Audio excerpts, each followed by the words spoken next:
And tonight on PM Express, a conversation about claims made by witnesses versus Dr. Dampare's fight back in the ongoing probe into the leaked tape containing an alleged plot to oust the IGP. Today, the IGP himself, almost in tears, rejected assertions by COP Alex Mensah that he is the worst IGP Ghana has ever had.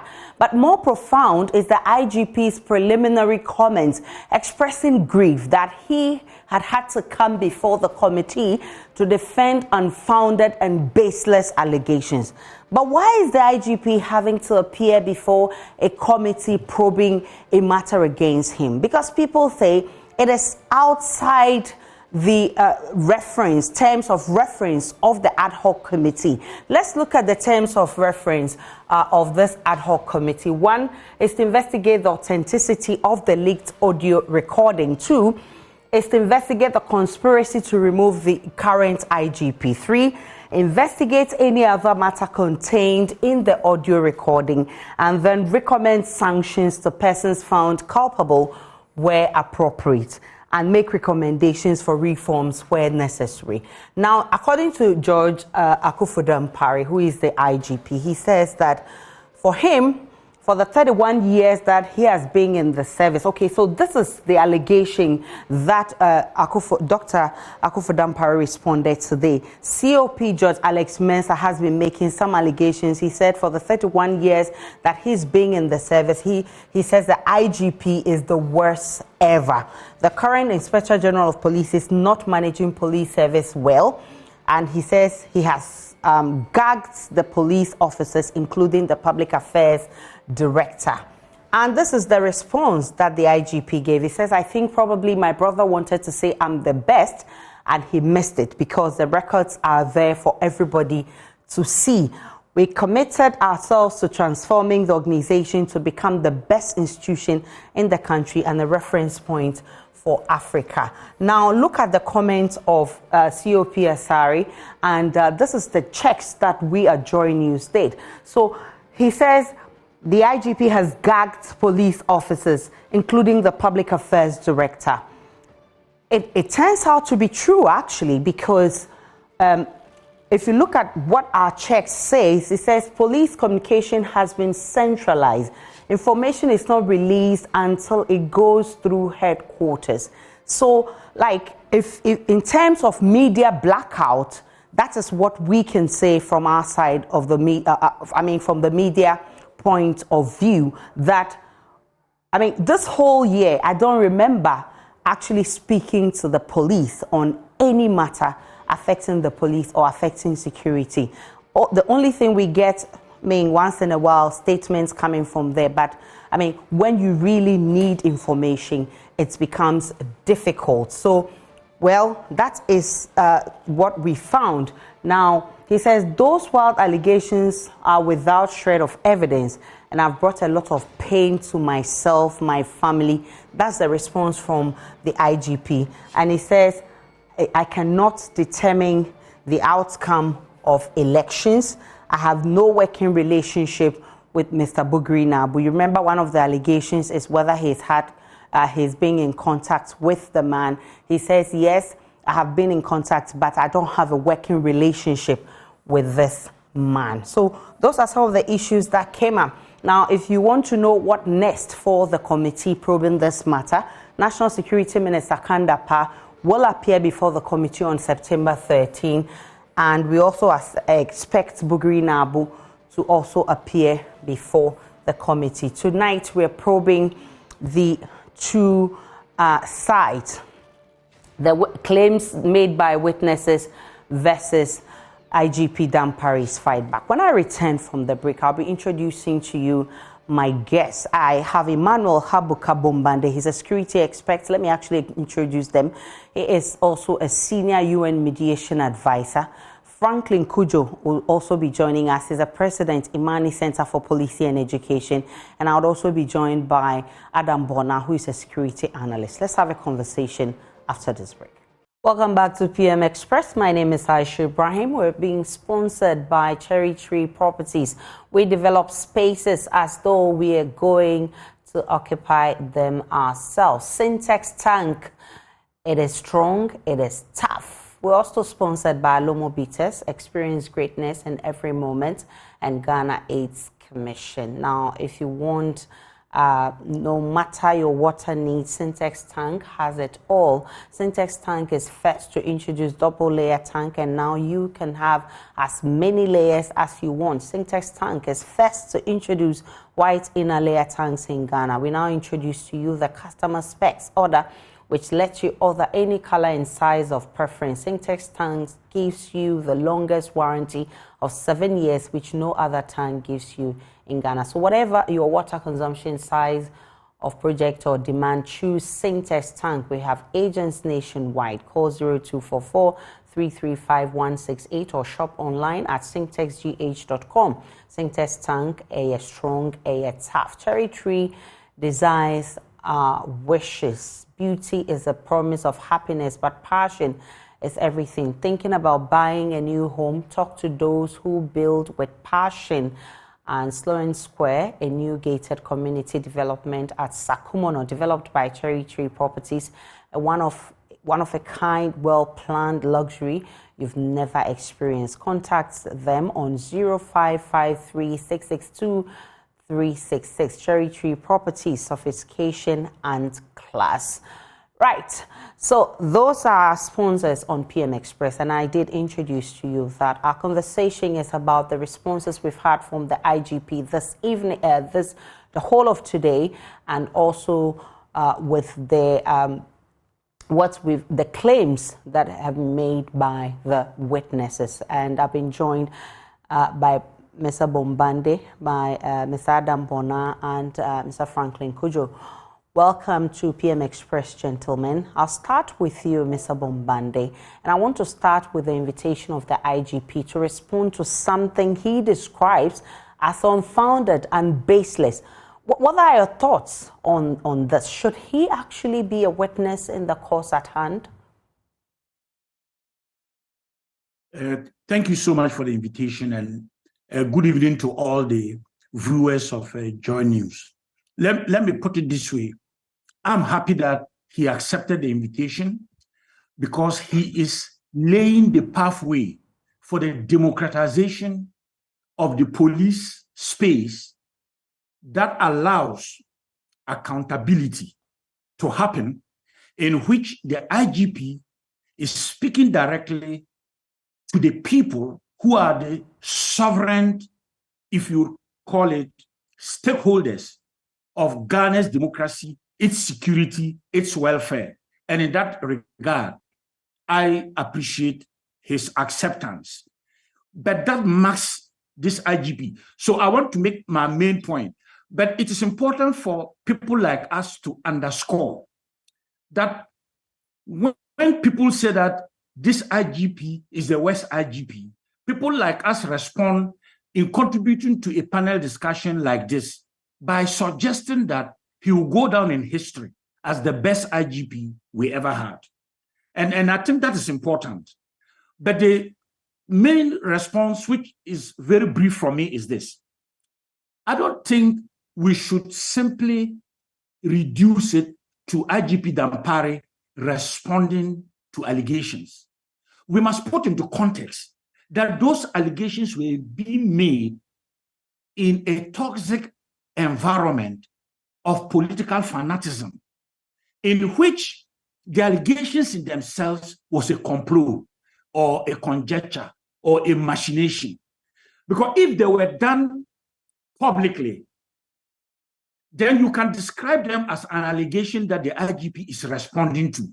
But not only were they allegations, but there were allegations that were done in a way that is corrosive of the internal capacities and resilience of the Ghana Police Service. And that is why I appreciate that he came to the parliamentary committee of inquiry, so that he's not just responding to the allegations, but he's helping to heal the damage, the corrosion in which people can meet and conjecture and plan and conspire, which then in itself is very unhealthy.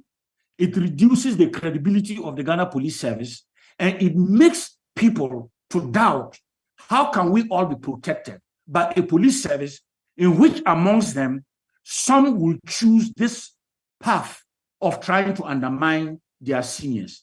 This is the way out. These are my initial perspectives. Those making the case that the IGP shouldn't have been part of this probe being too petty? I think those who make that argument go back to the old conservative days of security being a myth. That's actually going to Mr. Franklin Cudjoe, Mr. Bombande. Well, but that is, I saw Franklin Cudjoe's comment, but he did not make the comment the way it is being relayed.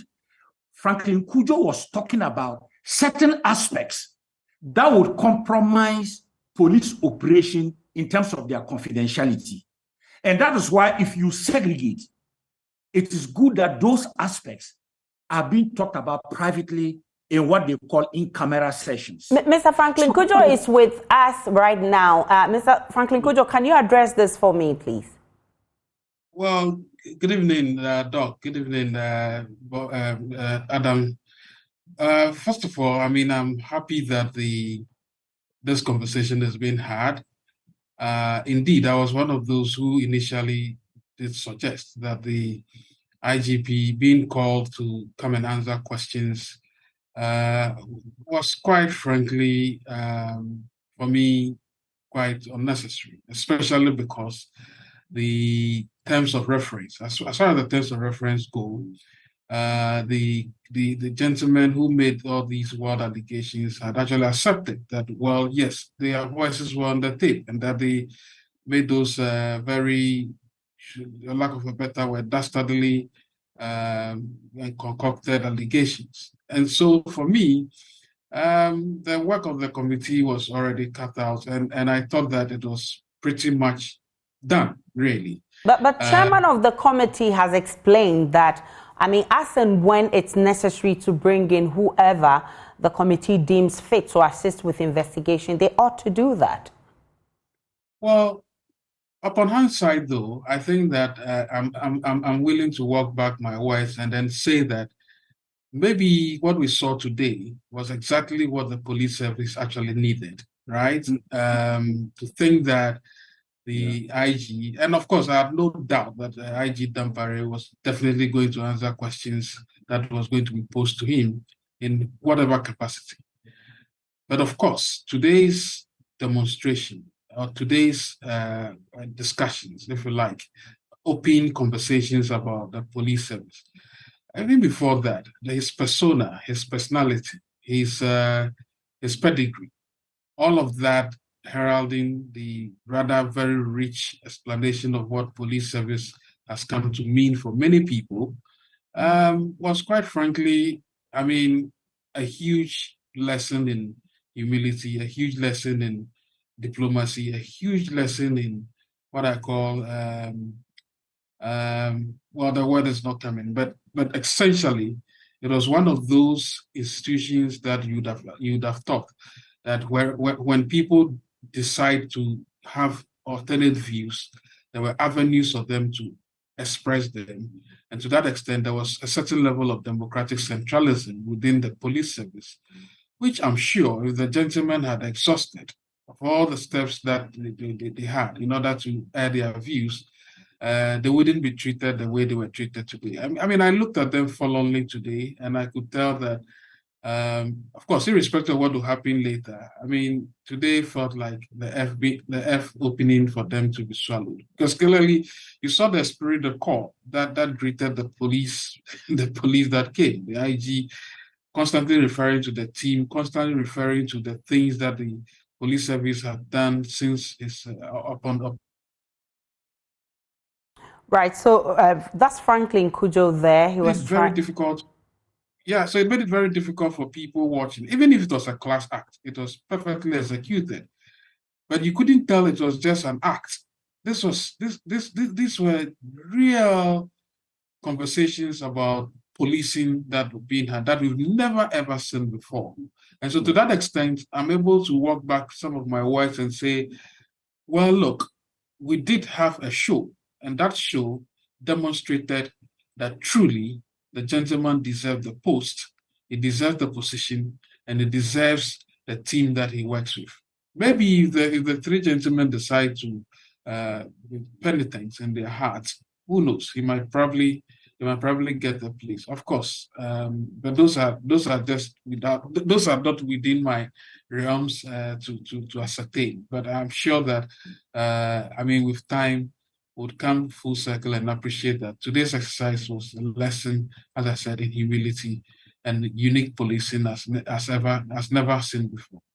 What would you say to those who say that there are integrity issues to be dealt with by the IGP after hearing him today? I mean, especially the bit about his encounter with Bugri Nabu and all the allegations coming from those quarters. Well, if there was any shred of doubt about the integrity of the IG today, it was all put to rest. I mean, I don't know who probably in his really sound mind will still be questioning the IGP's integrity as far as the allegations go.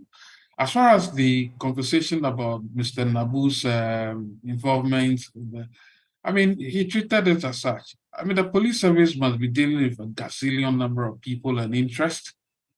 He does not have a commercial arrangement with the gentleman. That's it. And it's explained it. He's explained it, and that should end the matter. So I don't know how his integrity gets solved by the mere acceptance of whether he knows the gentleman, Mr. Nabu, or he doesn't know the gentleman, Mr. Nabu.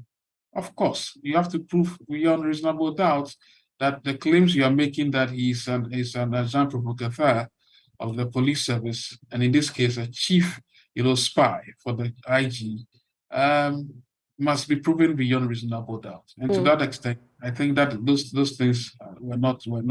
We of course, it's still early days, but I doubt there's something of that nature.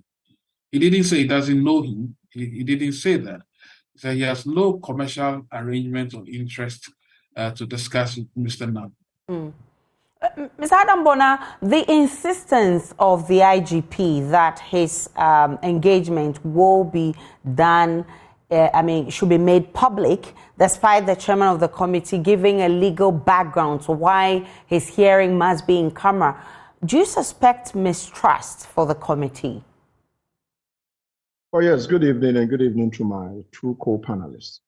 Well, I was a bit worried when I heard the chairman consistently say the IGP's testimony should be given in camera. And you know Kwame Jain, the lawyer who represented the police, one of the lawyers who represented the police. He spoke about equity. And we know the respected Atachia is a lawyer in good standing. And so if you brought in witnesses who gave, some information out in the public gallery, and then they mention other people's name, and you say those people should come and answer to those questions in camera, then in law, what they call spirit of fair hearing, would that have been proper to do that? Because then you were not minded to ask them to give their testimony in camera. But this time around, you say you come and give your testimony in camera. But the chairman gave you a background. The chairman gave a background. If it affects national security, if it affects safety of the nation, if it affects public morality, then the law allows that to happen in camera. But who decides if it affects, who decides if it's of national security in nature? But that's at the discretion of the committee. No, Aisha, please let me. What I'm saying is that Atachia is a member of parliament, he's a lawyer. You have the chief constable in the person of the IGP. Yes, Atachia is the chairman chairing the committee.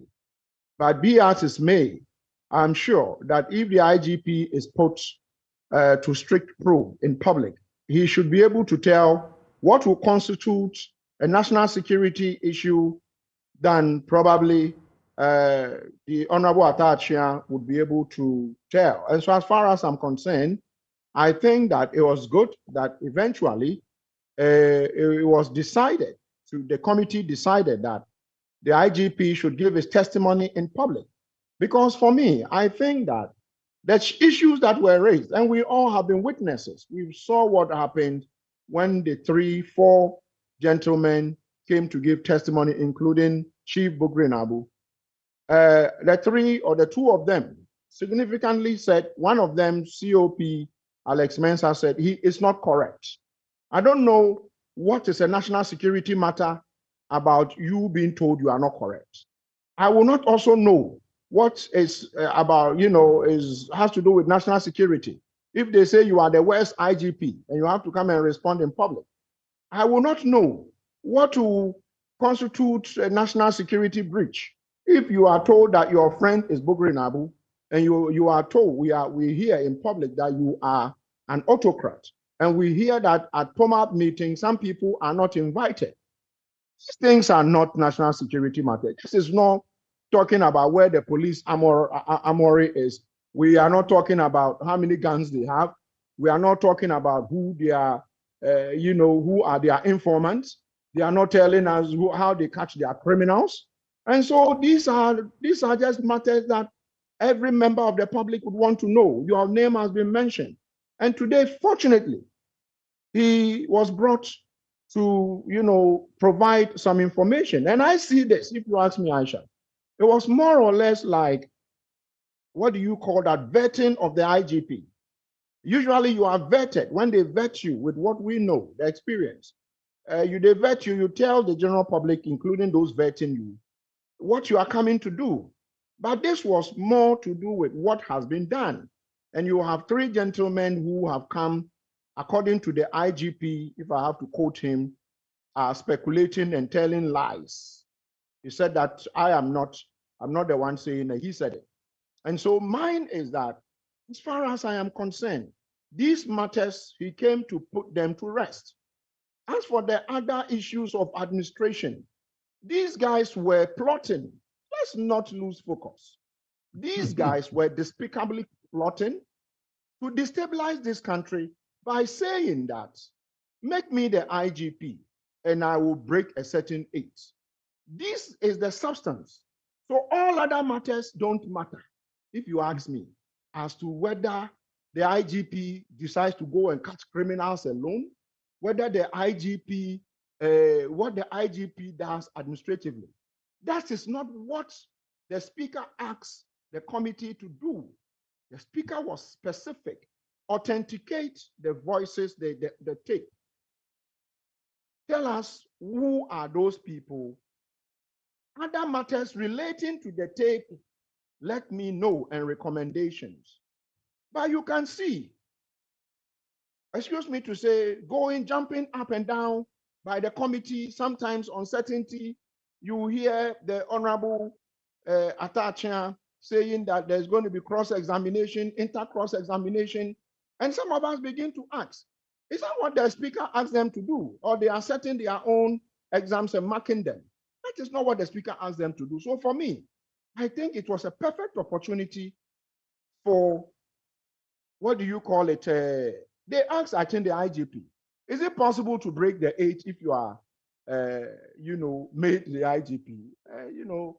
I will paraphrase. What he said was that as a professional, you are minded and making sure that you provide the enabling ground for voters to move out there and do what they have to do as voters. And they watch. And so as far as I'm concerned, we seem to be missing the plots. The plot is that these guys were plotting to remove an IGP so that when they make them an IGP, they will break their 8. But we are not discussing that. And I would want all of us to come back home and begin to ask Atachia, though they've admitted that these are our voices. Are you a party member? He says yes. Are you this? Are you that? Are you that? Have they broken their own police service regulation? Well, it's up to the, what do you call it? It's up to them to put an interpretation to it. But it is all clear. The police service, the CI 76 is written in English. We all can read and interpret it. And so as far as I'm concerned, the matters are clear. Let's separate administrative matters from the suspected criminal intentions. that these guys exhibited, and arrogant. I was expecting them that when they were called, you see, we all make mistakes, to apologize profusely, apologize and say that, you know what, we erred, so forgive us. You know, we all make mistakes. It's lobbying that went wrong. You cannot lobby to destabilize the country. We didn't in 10 days, we did it. But you can see arrogantly trying to push a certain posture, as if to say, if I say the man is not correct, if I say the man is the worst IGP, Ghanaians will begin to interrogate the things differently. These are the facts. And Aisha and, you know, viewers, mine is that what they intended to do in the tape is what I would want the honorable attaché. As far as I'm concerned, you know what? The committee's work is done. They have done what they have to do. I hear there's going to be an in-camera meeting tomorrow. Honorable Attaché said, we are bringing the National Security Minister to come and do what? Was the National Security Minister's name mentioned in the audio or in the video? His name was not mentioned. They said interrogate matters relating to the audio. You are calling National Security Minister. You are calling others to come and do what? Unless, of course, you see, we are paying citizens, we pay taxes. And whatever sittings they are having, it is our money.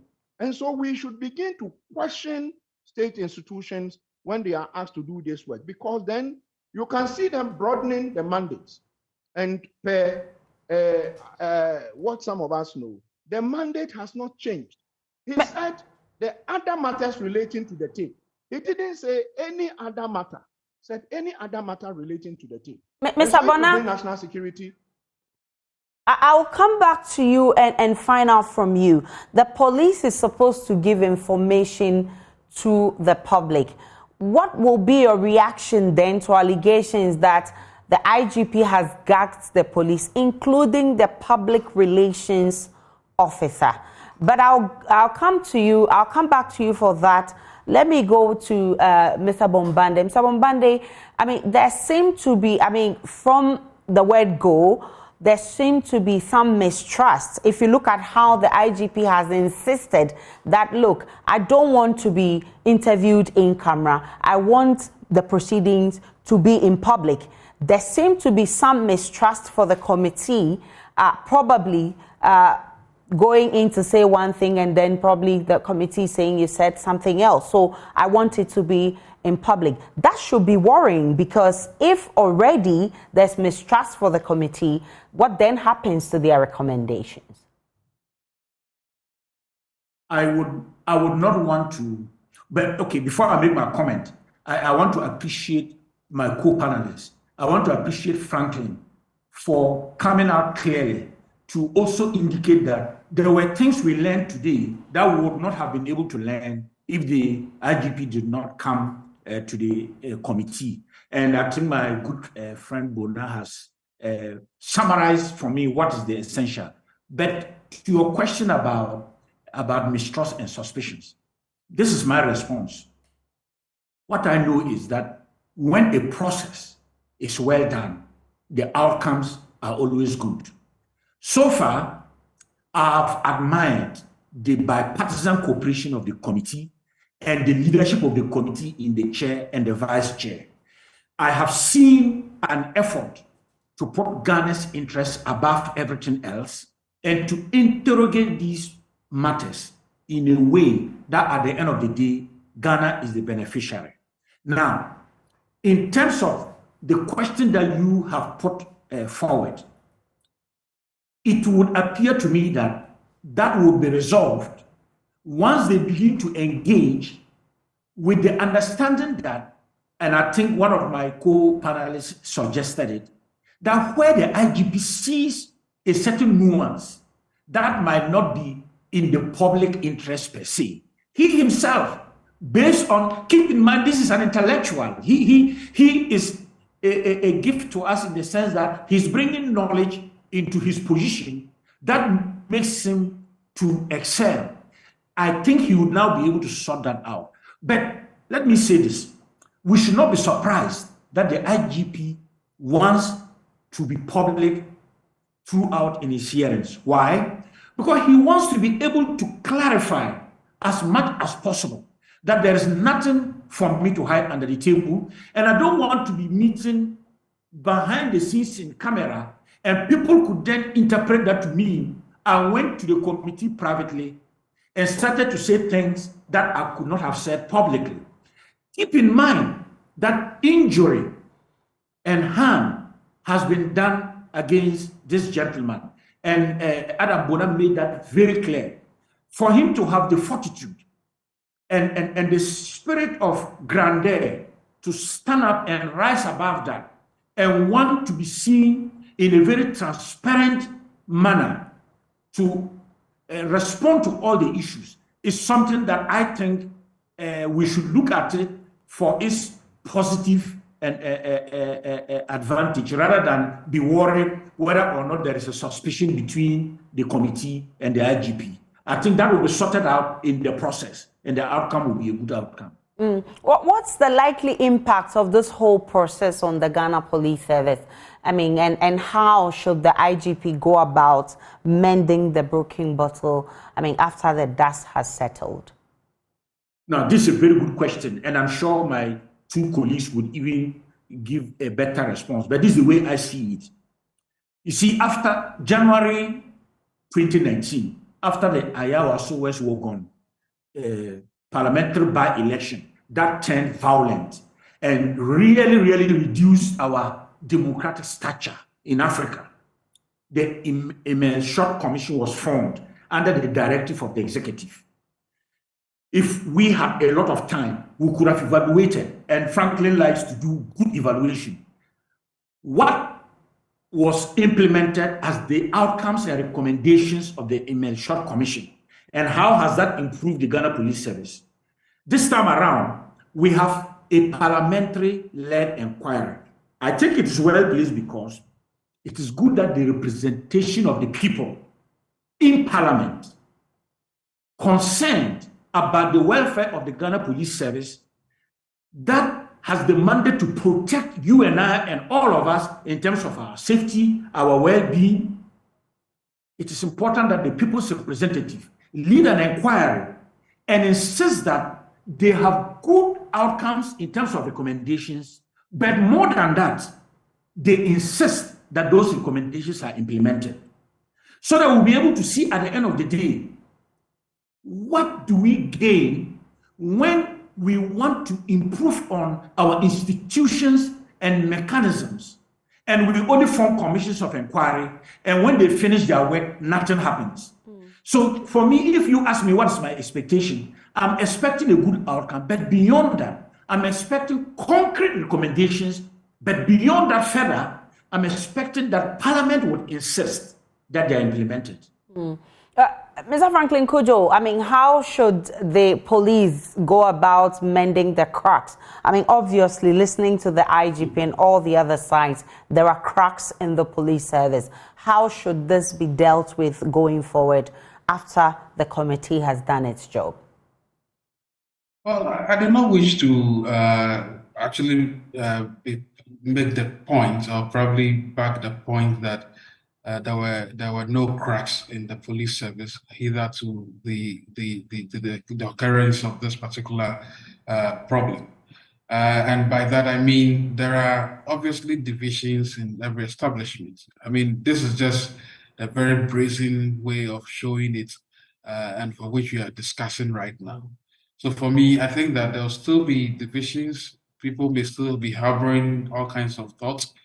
But if the system that permeates the police service in itself works, right? If all the channels for people to air their grievances are still intact, if all the opportunities are given to people who believe that they may have been shortchanged or otherwise are made to be seen to be working, then we probably would have seen a minimization of these rather public, should I say, display of what you call a broken system.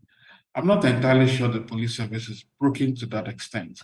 What has happened rather is that, yes, those blurred lines have been restored as far as the position of the IGP goes, as far as the integrity of the IGP goes. But what is also not in doubt is that as long as the politician in this case, the presidency still looms large when it comes to the appointment of the police IGP. There will still be people who would harbor many thoughts, right? So maybe, yes, one of the things I'm expecting to see is that the processes that Mr. Dampare had put in place, however challenging some of them may be, because you just alluded to the fact that now police communication is centralized. Why not? Shouldn't it be the case? Should every policeman wake up and be asked questions on national TV or radio and be talking without cross-checking with his superiors? It must be centralized, and that's the way a disciplined force actually behaves. So but I'm expecting that some of the processes the gentleman has insisted, which he explained most of them today, will live beyond him, really. And that is where, for me, the test really begins to tell whether the reforms he's instituted would outlast him.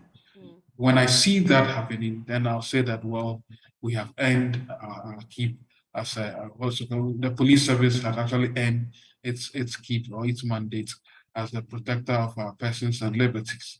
Otherwise, in spite of the constitutional strictures that Mr. Bombardier and Dr. Adam talks about, or will talk about, there's still that, the persona of the occupant, the occupants of the seat, in this case the position, actually also define a whole lot. And so, if some of the things that he's likely to leave would permeate the police service long after he's gone, well, then I would have said that the what's it called? There's a good future for the police service. When I return from this break, we'll be discussing why information should be scanty from the police service. I mean, the law that establishes the police service, the Constitution, says that the police should be able to give information to the public, especially those that are necessary to keep the nation safe. Why are we not getting enough information from the police? And if COP Alex says that the police have been gagged, I mean, could that be true? Because we are not getting a lot of information. When I return from the break, I'll be gauging your modes on that. Please stay. Welcome back to PM Express. We're discussing the responses that we had from the IGP today when he met the committee probing the alleged tape that some police officers wanted to oust the IGP and the claims made by those witnesses. Let me bring you Mr. Adam Bona. And before I went for the break, we spoke about why information flow should not be smooth from the police service, given that it is a mandatory requirement of the law. I mean, what's your reaction that the IGP has gagged the police, even the public relations department? Aisha, you didn't let me, talk about the recommendations. I have two. The first go one, ahead. if you ask me, would be, what's the name? You'll see all these cracks we are talking about. It's everywhere. If you go to the Jubilee House, we've heard about cracks. You go to the judiciary, we've heard about cracks. NCC, everywhere. There are cracks, AC. Even Parliament, we've heard about cracks among the political parties. The only thing we need to do if we want to sustain the Ghana police so that the service with integrity becomes something that we can practicalize is to ensure that these service commanders, these people have what we call tenure of office. Because then from the look of things, the moment one of them is appointed an IG, it's like a man or a woman who is not married. Everyone is just looking to catch the eye of that person, and so then the dirty things begin to take place. And I think if one of the recommendations I would say should be to ensure that we have a tenure of office can be put in place. The other thing has to do with we need a police complaints commission. We don't have one. Remember, the Emil Short Commission recommended that we should have a police complaints commission. Once we have a complaints commission, it makes it possible for even police, vis-a-vis what you call it, the police, as well as civilians, who feel that there is something they need to talk about and about the police that probably they are not being given, they are not, no one is listening to them, can go to and maybe complain. But the white paper for the commission, when it came out, whitewashed it and said no, it wasn't something. So we can relook at that. So these are the two. But with regards to the garden, just like my other co-panelists have said, the truth is that in the past, there's something happened in Kumasi or somewhere, one of the regions, and a statement was issued. Then within an hour, they pulled it down, and another statement came. I think we have 3 different statements in quick successions. So you have someone in the eastern, the western, the northern, the upper west. You know that you have different officers speaking differently from probably what we know. And usually, you see, these days, this day and age of technology, the people are more discerning. They know what is going on more than even the officers on the ground. So if you write something that is not real, they have the things that has happened on video and in pictures. Sometimes moving, you know, they have them. And so when you come up with a press release that is not true or a statement, they will bring it to you. You need to pull yours down. And so for me, I think that it is important we look at that aspect of communication. But let's not begin to say that this is how we want them to communicate. Let's see how we can reach a compromise. But in any case, yes, this could be one of the recommendations. But I still insist that our Chance Committee should not, you know, deviate from their mandate. Their mandate is to, there are about 4 of them, the terms of reference. They should take them, and then we are done. Left to me alone. Today should have ended the sitting. We are tired of this whole, you know, evil plot to destabilize this country by removing the IGP, Aisha. Mr. Bombande, briefly, we're running out of time. With regards to the flow of information from the police, I understand that the police wants to make sure that there's no misinformation, but there should be a balance.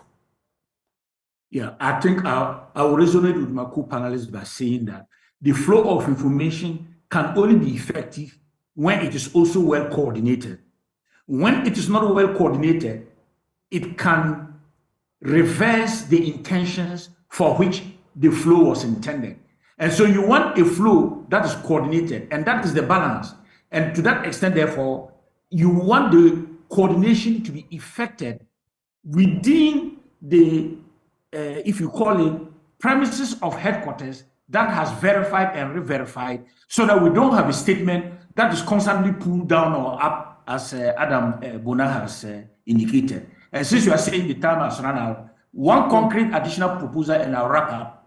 And what is that one concrete proposal? I think one of my co-panelists alluded to it. We after the current IGP, we need to keep the standard.